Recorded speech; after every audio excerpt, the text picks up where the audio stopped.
Mục đích của những lỗ nhỏ này trên cửa sổ liên quan đến một trong những thách thức chính đằng sau kỹ thuật máy bay, áp suất không khí.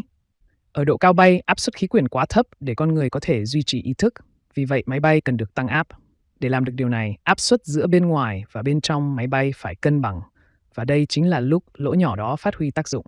Cửa sổ máy bay thường được làm từ 3 lớp nhựa tổng hợp siêu bền hay acrylic perspex, về cơ bản chỉ là kính nhựa. Lỗ này được gọi chính thức là lỗ thông hơi, thường nằm ở tấm kính giữa và hoạt động như một van xả, cho phép áp suất không khí cân bằng giữa tấm kính ngoài và giữa, để lại tấm kính ngoài chắc chắn hơn chịu áp suất. Trong trường hợp cực kỳ hiếm khi tấm kính ngoài bị vỡ hoặc nứt, tấm kính giữa sẽ chịu áp suất. Vì vậy, có vẻ như đây chỉ là một lỗi nhỏ, nhưng thực ra đây chỉ là một chi tiết quan trọng giúp cứu mạng bạn.